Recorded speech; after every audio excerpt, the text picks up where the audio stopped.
Qu'est-ce que tu fais? Je travaille le balayage, comme tu m'as dit. Travaille le balayage. Bah merci pour cette technique en vrai.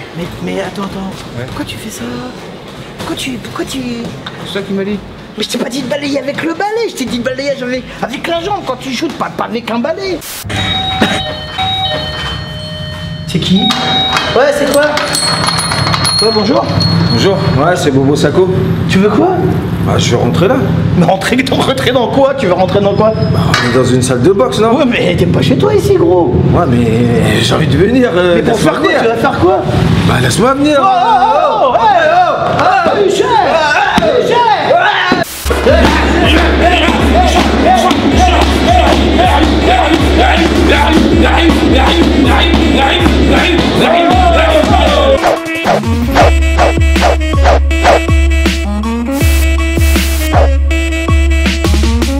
Bonjour à tous et bonjour à toutes, j'espère que vous avez passé une super semaine. Aujourd'hui on va faire la vidéo du dimanche. La vidéo du dimanche. La minute Muay Thai by André Zetoun. C'est moi, c'est écrit ici. J'espère que tout va bien, on arrive doucement, on est dans le printemps pratiquement.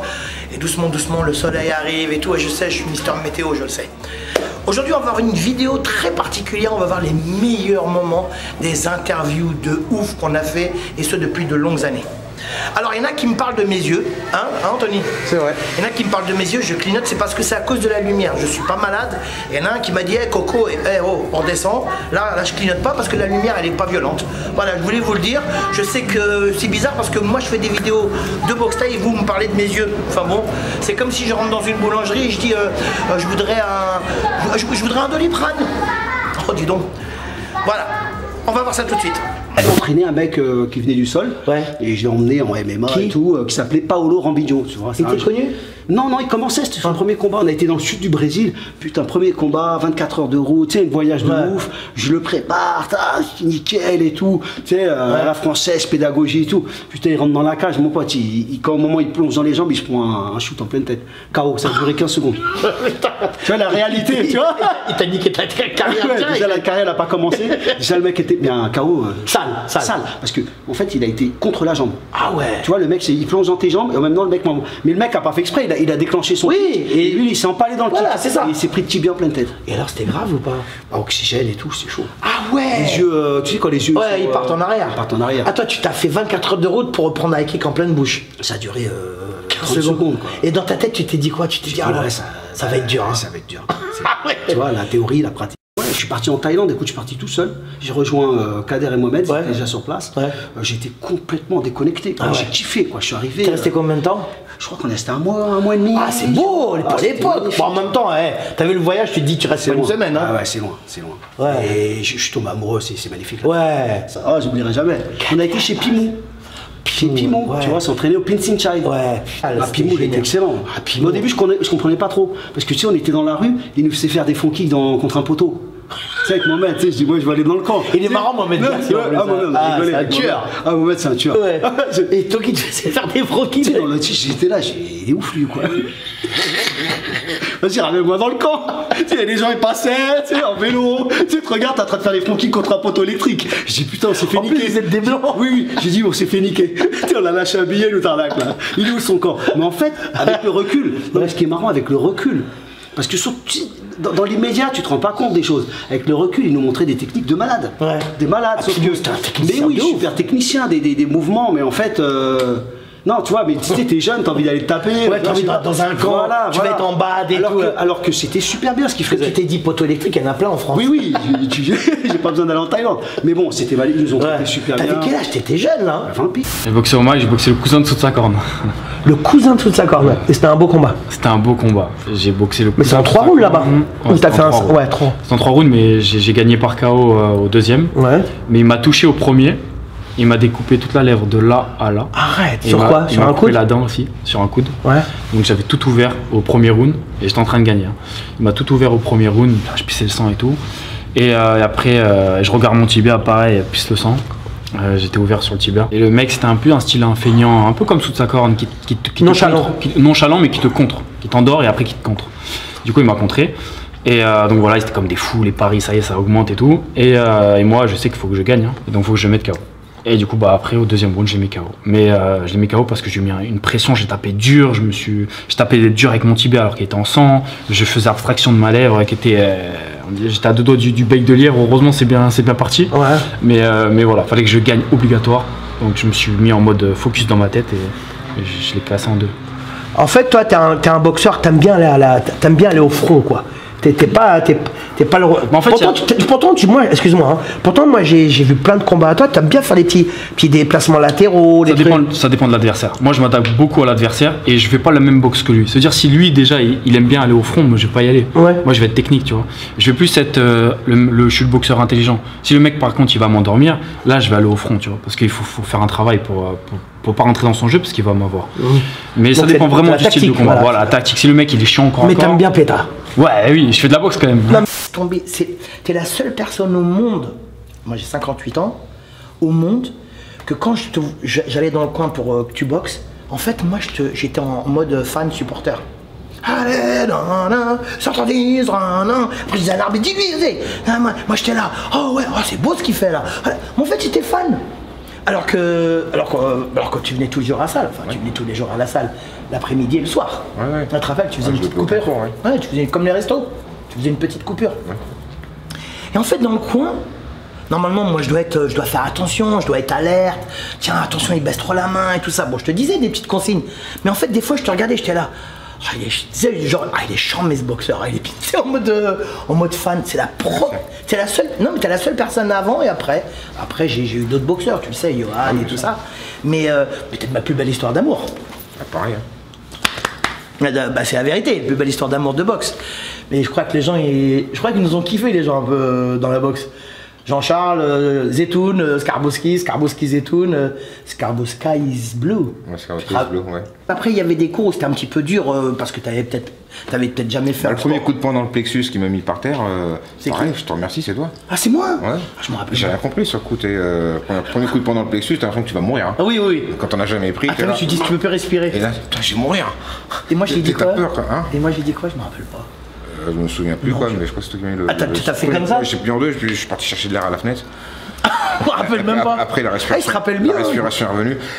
Tu t'es dit ouh. Après, ce que tu prends après, tu sais que la respiration va revenir, mais la première fois, tu sais pas ce qui t'arrive. Tu vas mourir. Je vais mourir. Ça y est.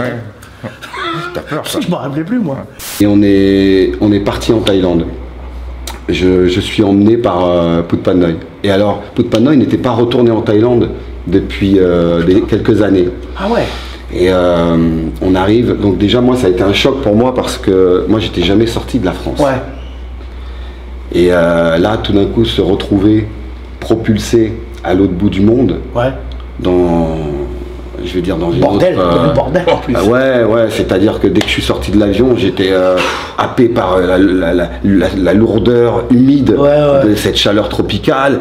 Et puis à l'époque, c'était un aéroport, je me souviens, pas du tout structuré comme aujourd'hui. Tu avais une ligne de démarcation qu'ils n'avaient pas le droit de dépasser, mais derrière la ligne de démarcation, c'était un bordel incroyable. On aurait dit que des gitans qui te haranguaient et tout ça. Moi, je suis pas habitué à ça, je suis impressionné, chaque seconde qui passe je suis impressionné des odeurs qui me remontent aux narines et tout, tu vois, et là moi je suis et tout, et tous mes sens ils sont, et donc on arrive, et le deuxième jour il nous emmène au Rajadamnern. Oh putain. Le deuxième jour il nous emmène au Rajadamnern. Quel bonheur. Et quand on arrive au Rajadamnern, je réalise le personnage que c'est Putpanoi, parce on déroule le tapis rouge pour lui, et tous les grands anciens champions de l'époque, Vichanov, Pudlaolek, enfin bref, ils sont tous Vichanov, là. Il était violent lui, hein. Très grand champion. Et ils étaient tous là, heureux de le revoir, etc. Tu imagines, tu vois. Et là on est VIP, on est au premier rang. Et là, si tu veux, il se passe quelque chose. C'est-à-dire qu'il n'y avait pas Internet, il y avait pas c'était pas des galas diffusés à la télévision, c'était l'âge d'or du Muay Thai, c'était plein, les années 80. Blindé, avec que des parieurs, etc. Il y avait un niveau de folie, etc. Et là, arrive un combat pour la ceinture du Rajadamnern. T'as eu de la chance toi quand même, hein. Et je me souviens toujours, il s'appelait Wallonie Sorplanchit. Et là, et là, quel camp le Sorplanchit, hein. Oh là là, quel camp. Et là, tu vois, il se passe quelque chose dans le sens où un non-initié n'aurait pas pu quelque part comprendre la virtuosité de ce qui se passait sur le ring. Mais comme nous, on avait les fondamentaux déjà. Tu vois, c'est comme si, je sais pas, moi, tu apprends un petit peu à écrire des poèmes et tout d'un coup, tu lis du Baudelaire, ou tu lis du... T'en as plein la gueule. T'en as plein la gueule parce que t'as déjà un peu les clés qui te permettent d'accéder à et de comprendre. Et là, je vois ce combat, il gagne par KO. Et puis tu vois, je vois cette ambiance, cette arène, c'était une véritable arène. Et puis à l'époque, souviens-toi, les Thaïlandais, c'était le danger suprême. Il y avait un péril thaï. Ils étaient invincibles. À l'époque, ça n'existait pas. À part peut-être Fujiwara qui était une exception à la règle. Mais sinon, ça n'existait pas. Il y en avait 3, c'est tout. Tu vois. Et donc là, je vois des hommes, des boxeurs à leur apogée physiquement, tu vois, ils sont secs, dessinés. Je vois tout ce folklore autour, les musiciens en transe, les amulettes multicolores, la peau mate, luisante, avec les onguents et la vaseline, les gouttes d'eau qui partent. Pas de clim. Pas de clim, rien. Et je suis là et je vois des techniques d'un autre monde. Et tu sais ce qui s'est passé? Non. Et je vois, il gagne par KO et tout, on lui remet la ceinture, le Graal suprême, tu vois, quand t'es un minot, tu vois, on te propose 200 000, je sais pas quoi, tu dis non, la ceinture, ça représente tout. Surtout le Raja, c'est très technique. Entre Lumpini et le Raja, ça a toujours été technique. Et qu'est-ce qui s'est passé? Qu'est-ce qui s'est passé? Trop d'émotions. T'as fait quoi? Trop d'émotions, j'ai eu un choc esthétique. T'as pleuré? On est sorti du Raja Damnon pour aller échouer dans un restaurant. Avec les amis de Panoy, et je me souviendrai toujours, j'ai perdu connaissance. Oh putain! Trop, C'est trop violent, quoi. Trop. Enfin, t'en as pris trop. Trop, choc esthétique. C'est un syndrome, hein, ça porte un nom. Syndrome de Stendhal. Voilà. Et mais tu sais que ça m'est arrivé. La première fois que tu m'as rencontré, tu t'es dit quoi? Alors c'était où? C'était pendant le combat, je pense. C'est le combat. En vestiaire. En 95. Attends, 95, ça fait quoi? Imagine-toi, là, t'as 60 ans? Non, 59. Tu vois pas l'énergie que t'as déjà? Imagine-toi, 30 ans en arrière, 20 ans en arrière. J'étais un ouf. Tu es un ouf. Mais toi aussi, hein? Non, mais oui, On était deux. Moi, je pense que je suis plus âgé que toi, plus assagi que toi. Et non, t'étais un fou. Je me rappelle, il y avait des gens qui boxaient. Moi, je me rappelle, c'était votre shop Bordeaux. Et puis je m'appelle André Zetoun, je m'appelle André Zetoun, j'ai une fille qui s'appelle Leslie aussi. Ah oui, tu vois, c'est comme marrant. Mais t'as kiffé? Ouais, mais je me suis dit, mais c'est quoi, c'est ouf. Moi, la première fois que même Jeannot, il était ouf. C'est le. Non, mais c'est une équipe de ouf. À part Réapport, pareil, c'est le poète boxeur Réapport. La première fois que je l'ai vu, c'est 95, grâce à l'intermédiaire de Pascal Egliki. Et je me suis dit, ça va être mon pote. J'ai pas dit, j'ai dit on va être pote. Parce que, bon, on est rigolo, quoi. On est des déconneurs, franchement. Hein. Je me suis dit, lui, ça va être mon pote. Moi, t'étais déjà un peu mini-star déjà dans la boxe. C'est pour ça que t'étais un petit peu la coqueluche de Paris, parce que les gens ils t'aimaient bien. Et d'ailleurs, même au Palace, j'ai organisé un gala de boxe. Exactement, on en reviendra tout à l'heure. J'étais le chouchou du Palace. Oui, je me rappelle. Mais aussi, il y avait des chanteurs, des acteurs qui t'aimaient bien, toi aussi, dans Paris. Ils venaient te voir boxer quand tu boxais à Wagram ou... Jacques Villeray, Bernard Giraudot, et puis Richard Berry, Bernadette Lafont, exact, Aurore Clément. Ouais, c'est vrai. Et toi, tu ramenais tout ça, t'aimais bien pour. Et donc, tu étais un petit peu la coqueluche dans Paris, dans les quartiers et tout. Après, il faut dire un truc, Mohamed. Il faut qu'on le dise aussi, les gens. Parce que vous voyez Mohamed comme ça, il est super gentil, beau gosse, petites lunettes et tout, beau gosse. Moi, je le connais, Mohamed. Mohamed, c'est un danger. Non, mais c'est vrai. Un jaguar. Mais tu te rappelles, Mohamed, on va pas se mentir. Il y a très peu de gens qui venaient te faire salut Jamy, tout ça. Jamais les gens ils font ça. Oui, parce que je sais pas, peut-être c'est ma gueule qui. Non, mais tu le sais ça, Mohamed. Il y a des gens. Et moi, quand je te voyais dans les gars, je faisais Mohamed, je t'embrassais et tout. Il y a des gens qui venaient me voir et me disaient mais t'as pas peur de lui? Non, mais c'est. Non, mais Jamy, c'est. C'est le feeling, c'est pas. Ben oui. Toi, t'étais marrant, voilà, oui, mais tu sais très bien, Mohamed, moi je sais comment que t'es. Par exemple, encore aujourd'hui, t'as 66 ans, il y a une embrouille dans la rue, tu rigoles pas, Mohamed. Non, non, pas du tout. Ça dépend, mais non. Mais oui, bien sûr, je vais pas me laisser faire. Non, ça veut dire ce que je veux dire. Pour moi, le plus beau combat que tu as fait, c'était le plus technique, le plus abouti, le plus professionnel. C'est contre l'anglais. Au Best of Siam. Non, pas aussi, je sais pas si au Golden Fight. Contre pour moi, c'est le combat le plus abouti. Je pense que ce jour-là, tu étais intouchable. Bras avant, les genoux, les types, tu as mis plein de types. Tu te rappelles, parce qu'il est très fort, Yann Marissa. Tu te rappelles de ce combat? Je me rappelle très très bien. Mais d'ailleurs, en plus, ce qui est marrant dans ça, c'est que c'est les grands boxeurs, bah, ils font référence à ce combat-là. Ils me disent c'est vraiment ce combat-là qu'ils ont plus kiffé. Pourtant, j'en ai fait d'autres, mais ce combat-là, ça a vraiment été quelque chose chez les grands boxeurs qui ont vraiment kiffé, quoi. Pour moi, c'était pas de l'impact où on s'est mangé des coups, on s'est fait toucher ou quoi, mais la stratégie, la tactique. Voilà, la tactique. Tu sais que c'est un combat à montrer dans les écoles. Hein. Moi, tu sais que je l'ai regardé plein de fois ce combat. Je trouve que la tactique et la stratégie que vous avez mis en place ensemble, c'était exceptionnel. Bras avant, type, genou, corps à corps. Tu as verrouillé le combat. Et tu as gagné tous les rounds. Et moi je me rappelle parce que j'étais là, au 3e round, je le vois même lui, il est dépité, il se dit, il est frustré, il me dit comment je vais faire. Et toi t'as pas lâché. Heureusement, parce que si tu changes de tactique. Ouais, c'est terminé. Pour moi, c'est le combat le plus abouti, le plus professionnel, le plus stratégique que tu as fait. Comment, Nico, avec Bobo, comment vous avez mis ce combat en place? Parce que il y a Marinson, on le sait, hein, c'est un puncher, c'est un destructeur, puis il a plein d'expérience. Ouais, on sait que c'est quelqu'un qui est très explosif, qui est très dynamique. Nous, ce qu'on voulait faire, c'est le rendre fou. C'est-à-dire que le garder à distance, qu'il n'arrive pas à approcher, le gêner, l'éviter qu'il mette, parce qu'il a des bons crochets, donc le tenir tout le temps à distance, lui mettre des chips pour éviter qu'il avance, pour éviter aussi qu'il mette ses low kicks. Bien sûr. Donc voilà, et puis il a perdu patience, on a réussi à le faire. À 3e round, on l'a vu, hein. il a baissé les bras au 3e. Ça y est, on est rentré dans sa tête. Finalement, Bobo, excuse-moi, c'était pas le combat le plus dur pour toi finalement. Non. Bah tu vois, c'est un des plus grands boxeurs, hein. Tu sais que c'est un cogneur, et bizarrement, c'est pas le plus dur. Ouais, c'est pas le plus dur, parce que je pense que la stratégie, elle a été bien mise en place, elle a été respectée du début à la fin. Mais pour respecter une stratégie, il faut avoir la technique pour ça. Aussi. Et tu as la technique pour ça. Ouais. Est-ce que tu te rappelles de ton premier combat? Ça, c'est important, ça. Écoute, je me rappelle de mon premier combat et je me rappelle des premières sueurs sur le ring, des premières douleurs, des premières acides. Et je reçois aussi des premières éclaboussures de sang. Ah ouais? Je me rappelle de ma première à moi et de celle de mon adversaire. Moi, la première, elle est arrivée en retard. Parce que j'ai emmagasiné beaucoup de victoires et j'étais un perfectionniste. La boxe a été une obsession pour moi. Et dans sa perfection était une imperfection pour moi. Donc je pensais toujours que je faisais quelque chose de mal, que j'y arrivais pas, que je pouvais faire mieux. Donc je n'étais pas doué du tout, j'étais nul. T'es un travailleur. Ouais. Ah toi, t'es un vrai laborieux, t'es un vrai travailleur. Ouais. Parce que moi, je te connais, je te suis depuis le tout début de ta carrière.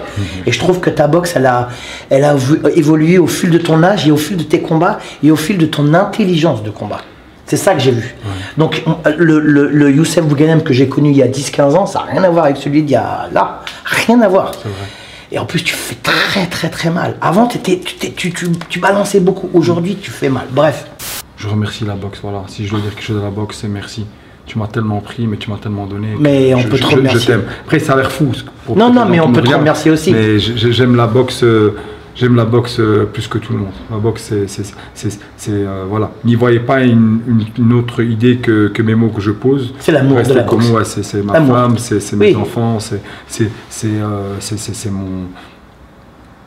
Voilà, j'ai beaucoup d'amour pour la boxe. Et elle m'a souri, elle m'a regardé, elle m'a rassuré, elle m'a consolé. Elle m'a fait grandir. Elle m'a aidé à être l'homme que je suis aujourd'hui. Est-ce qu'elle t'a dirigé? Bien sûr, elle t'a guidé? Bien sûr, elle m'a retiré de toutes les petites bêtises qui font collectionner le palmarès d'une petite racaille pour devenir un jour dans le petit banditisme et plus tard peut-être dans le grand banditisme, dans ce genre de choses. Elle m'a donné et puis elle m'a aussi pris. En fait, c'est grosso modo. Elle t'a engueulé? Je l'aime, bien sûr. Elle m'a rappelé à l'ordre quand je devais pas être trop poids. Elle m'a fait faire des sacrifices. Elle m'a aidé à grandir, tu vois. La boxe, je l'aime, tu vois. Après, je vais pas tirer en longueur sur elle. Je pense que quand tu aimes vraiment quelqu'un, tu lui offres un long silence. Voilà, j'espère que cette vidéo vous a plu. N'oubliez pas de la partager. N'oubliez pas de la faire tourner avec vos amis, avec des gens que vous connaissez pas. Merci pour vos beaux messages. Ah, vous êtes là, pardon. Merci pour vos beaux messages. On les lit tous, hein. Vraiment, on lit tout. Merci beaucoup, c'est très sympa. N'oubliez pas de... Suscrams. 16 Scramland. Moi je suis le président de Scram. Enfin bref. On a dépassé les 53 000, on arrive aux 54 000 abonnés. Merci et c'est grâce à vous, comme tous les dimanches. Il va y avoir des belles et des grandes surprises encore une fois cette année. Des belles surprises, vous allez kiffer. Et des grandes surprises, vous allez kiffer. Et nous aussi. Merci à tous. Je vous dis à la semaine prochaine, même heure, même endroit. Et arrêtez de déconner aussi parce qu'il y en a marre de... Voilà. Moi taille mon vôtre. Ouais.